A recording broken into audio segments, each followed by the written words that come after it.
Halo para penggemar dan pecinta fisika, pada video kali ini saya akan melanjutkan pembahasan seleksi masuk ITS ya. Di bagian yang ke-9. Di bawah ini adalah grafik hubungan antara arus I yang mengalir dalam pengantar dengan waktu T. Pada T 14 kon besar muatan listrik yang telah mengalir adalah berapa? Ini adalah persoalan listrik dinamis ya. Jadi perhatikan di sini ada grafik hubungan antara arus dengan waktu. Waktunya dalam skon, arusnya dalam mikroampere. Nah, ini yang tanyakan adalah besar muatan pada T14 kon.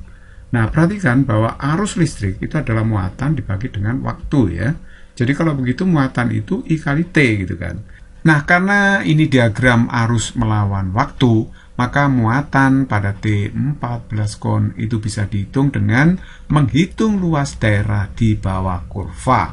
Jadi kalau kurvanya ini berarti luas daerah di bawah kurva itu berupa trapesium ya. Nanti luas trapesium. Jadi G itu sama dengan luas trapesium.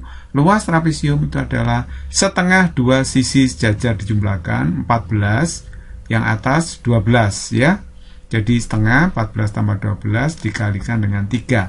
3 itu adalah tingginya trapesium. Kalau kita lihat di sini kan 26 dibagi 2 itu 13 kali 3 berarti 39. Satuannya mikrokulum. Karena di sini arusnya adalah mikroampere. Jadi jawaban yang tepat adalah C. Nomor 2, sebuah kabel listrik terbuat dari kawat tembaga tunggal dengan panjang 1 meter dan jari-jari penampangnya 9 mm. Memiliki resistansi 5 ohm. Kabel ini diganti dengan 6 kawat tembaga terisolasi yang masing-masing panjangnya 1 meter dan berjari-jari penampang 3 mm. Nilai resistansi ekuivalen dari kabel yang terakhir ini adalah berapa? Oke, kita jawab. Nah, pertama saya punya kabel. Kabel itu kalau dipotong bentuknya silinder ya. Jadi panjangnya ini 1 meter. Nah, ini kabel terbuat dari tembaga ya. Panjangnya adalah 1 meter. Sedangkan jari-jari penampangnya itu 9 mm. Karena di sini berbentuk tabung, berarti luas penampangnya itu berbentuk apa ya? Ya pasti berbentuk lingkaran gitu ya. Makanya dia punya jari-jari. Di sini katanya 9 mm.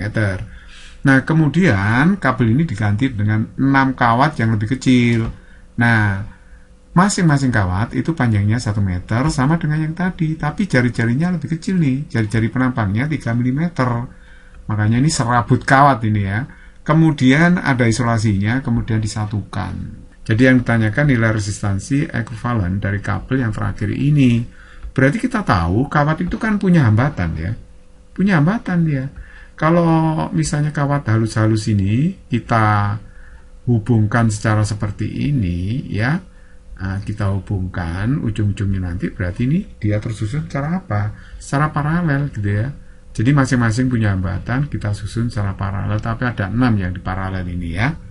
Oke, sekarang mari kita lihat. Hambatan pengantar R itu kan sama dengan rho L per A. Rho itu hambatan jenis pengantar, L itu panjangnya, A itu luas penampang. Nah, luas penampangnya tadi saya bilang berbentuk lingkaran ya. Sehingga kalau kita uraikan, luas penampangnya itu adalah pi R kuadrat, luas lingkaran. Nah, perhatikan baik-baik di sini bahwa rho-nya itu sama karena ini tembaga, yang serabut ini juga tembaga sama. Nah, sedangkan L-nya juga sama 1 meter, juga 1 meter. Pi itu bilangan jelas sama ya, tetapan. Jadi kalau begitu yang tidak sama itu jari-jari kawatnya saja. Ini kawat yang gede, ini kawat yang kecil. Jadi kalau begitu R itu hanya berbanding terbalik dengan jari-jari penampang dikuadratkan. Kalau saya perbandingkan R2 banding R1, R2 itu hambatan serabut kawat yang kecil ini. Sedangkan R1 adalah yang panjang ini ya, yang besar, kawat yang besar ya. Bukan panjang, kawat yang besar. Oke, jadi kalau begitu perbandingannya berarti R1 per R2 kuadrat dong. Nah, R kecil itu menunjukkan jari-jari di sini ya. Dia menunjukkan jari-jari, kalau R besar menunjukkan apa? Hambatannya. Oke, jadi kalau begitu R2 dibagi berapa? R1 mula-mula kan 5 ohm di sini. Untuk kawat yang gede ini, yang besar ya. Nah, sedangkan R1 jari-jari kawat yang besar itu 9, sedangkan yang kecil ini adalah 3. Saya masukkan di sini. Nah, ini berarti kan 9 kali 5 ya, berarti 45 ohm. Nah, itu ternyata kawat yang kecil-kecil ini masing-masing berhambatan 45 ohm. Tapi kawat ini dihubungkan secara paralel. Jadi R ekuivalennya berapa? Iya, R2 ya R-nya tadi berapa, langsung Anda bagi 6. Jadi kenapa kok bagi 6? Ya karena ini ada 6 kawat kan. Jadi kalau begitu 45 dibagi 6, hasilnya adalah 7,5 ohm. Itulah hambatan ekuivalen dari kabel yang kanan ini. Jadi jawaban yang tepat adalah A. Nomor 3, perhatikan rangkaian listrik seperti tampak pada gambar di bawah ini. Arus I rangkaian sebesar berapa? Arus I rangkaian itu ini ya. Oke. Perhatikan ini hambatannya sebenarnya cukup sederhana nyusunnya. Ini cuma kawat, nggak ada apa-apanya ini. Kawat, tidak ada hambatannya seperti itu. Dihubungkan dengan tegangan 1,2 volt. Oke, perhatikan. Ini bisa saya sederhanakan. 3 dan 6 ini tersusun paralel. Kenapa? Karena kaki kiri 3 ohm dengan kaki kanan 6 ohm ini bersatu, sedangkan kaki yang lain juga bersatu. Itu pengertian paralel. Jadi paralel itu bukan sejajar ya, maksudnya kaki-kakinya bisa ketemu. Kalau begitu 3 ohm ini bisa melebur ke 6 ohm secara paralelnya. Jadi 6 dan 3 ini kita hitung ya, berapa R paralelnya nanti. Kemudian ini 6 dan 3 juga paralel dong ya. Ini saya sebut RP2. Kita bisa menghitung RP1-nya, paralel yang pertama, 1/RP1 sama dengan 1/6 plus 1/3. Jadi 1/6 plus 1/3-nya diubah 2/6, ya kan, berarti 3/6, berarti RP1-nya ketemu 2 ohm. Nah, RP2-nya juga sama dong. RP2-nya juga ketemu 2 ohm, karena ini 3 dan 6 juga yang paralel. Nah, jadi kalau sudah ketemu gini, gimana? Berarti rangkaiannya jadi ini. Kan tadi 3 sudah melebur ke 6 jadi 2. 3 melebur ke 6 jadi 2. Nah, ini sudah dilepas hambatannya, melebur ke 6 ini. Jadinya 2 ohm ini kan, ya.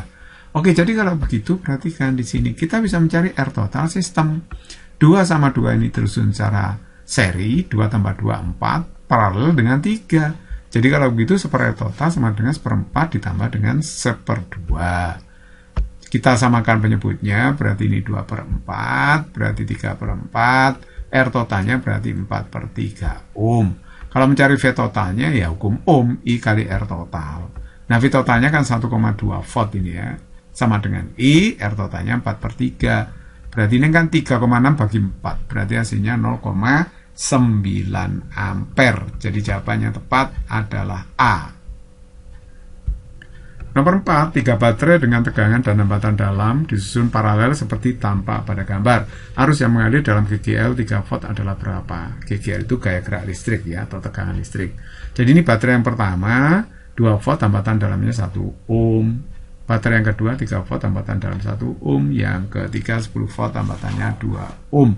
Jadi di sini ada titik terminal A dan B. Nah, kita disuruh menghitung arus yang lewat 3 volt.